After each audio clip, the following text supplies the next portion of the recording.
Hello everyone, our next topic is capital reserve. Chapter है issue of shares. ठीक है, तो कैपिटल रिजर्व क्या होता है, इसके 3-4 पॉइंट हम पढ़ेंगे, उसके बाद आपको उसका कंसेप्ट क्लियर हो जाएगा। फिर मैं कुछ आइटम्स बताऊंगी जो कैपिटल रिजर्व के अंदर कवर होती है। फर्स्ट ऑफ ऑल, जो कैपिटल रिजर्व होता है ये out of capital profit create किया जाता है। किसमें से? कैपिटल प्रॉफिट में से। ठीक है। सेकंड, ये जो आपके डे टू डे बिजनेस होते हैं, नॉर्मल कोर्स ऑफ बिजनेस है, उसमें से अर्न नहीं किया जाता और इसको डिविडेंड डिस्ट्रीब्यूशन के लिए यूज हम नहीं कर सकते। और इसको बैलेंस शीट में कहाँ शो करते हैं? बैलेंस शीट में कहाँ शो करेंगे? Liability side. ठीक है, सबसे पहले तो आपको कैपिटल रिजर्व की ये 4 बातें पता होनी चाहिए। इसके बाद मैं आपको नेक्स्ट वीडियो में रिजर्व कैपिटल भी बताऊंगी। ठीक है, अब आपको पता होना चाहिए कि ये क्या क्या है, कैपिटल रिजर्व में कौन कौन से पॉइंट कवर होते हैं, क्योंकि ये आपको पेपर में क्वेश्चन भी आ जाता है।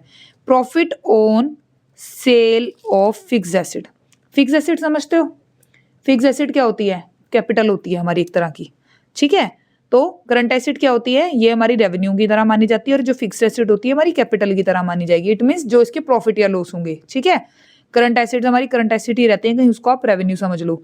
ठीक है, तो profit on sale of fixed asset, जैसे कोई फिक्स एसेट की परचेज हुई है, सेल हुई है। ठीक है, उसी में अगर प्रॉफिट हुआ है रिवैल्यूएशन पे, किसके? फिक्स्ड एसेट के। ठीक है, तो भी आपका क्या माना जाएगा? कैपिटल रिजर्व माना जाएगा। ठीक है, इसके अलावा प्रीमियम है कोई, प्रीमियम किस पे? इश्यू ऑफ शेयर पे। आपने शेयर इशू किए और प्रीमियम पे कर दिए, वो भी आपका कैपिटल रिजर्व का प्रॉफिट माना जाएगा। इसके अलावा आपको प्रॉफिट हो गया कब? अगर आपने क्या किया? रिडम्पशन की है, किसकी? डिवेंचर्स की।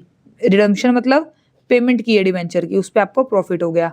ठीक है, अच्छा, कंपनी को कोई प्रॉफिट हो गया, इनकॉर्पोरेशन। इनकॉर्पोरेशन समझते हो? प्रॉफिट कंपनी शुरू होने से पहले जो प्रमोटर करते हैं, इनकॉर्पोरेशन से पहले पहले अगर कंपनी को कोई प्रॉफिट हो गया। ठीक है, and the last one is forfeiture and reissue. Forfeiture समझते हो? किसी भी पार्टनर ने फॉरफीचर एंड रीशू, आपका कोई शेयर होल्डर है, पेमेंट आ रही थी इंस्टॉलमेंट्स में, application, allotment, first call, final call, बीच में उसने पेमेंट देनी बंद कर दी, तो आप 1-2 नोटिस के बाद क्या करते हो? उसके अकाउंट को, उसके शेयर्स को फॉरफिट कर लेते हो। मतलब वो जो अमाउंट है वो आप रख लोगे अपने पास। फॉरफीचर के टाइम या री इशू के टाइम आपको उतनी प्राइस पे आपने री इशू कर दिए। ठीक है, तो आपको प्रॉफिट हो गया। ठीक है, तो उसमें क्या होगा? वो भी आपका किस में आएगा? कैपिटल रिजर्व में। तो 4 बातें ध्यान रखना। जो आउट ऑफ कैपिटल प्रॉफिट होता है, कभी भी डिविडेंड, इस डिविडेंड के लिए इसे यूटिलाइज नहीं किया जाता। कॉम्पिटिटिव एग्जाम में क्वेश्चन आया था ये।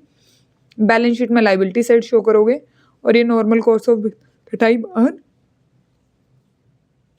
नहीं किया जाता। ठीक है, और इसके मैंने बता दिया, सेल ऑफ फिक्स्ड एसेट है, रिडम्पशन ऑफ डिबेंचर है, रिवैल्यूएशन में प्रॉफिट है, इशू ऑफ शेयर्स है, उसका कोई प्रीमियम है, इनकॉर्पोरेशन से पहले का प्रॉफिट है, फॉरफीचर है या रीइशू है, उस टाइम हम इसको कैपिटल रिजर्व क्रिएट कर सकते हैं। Thank you.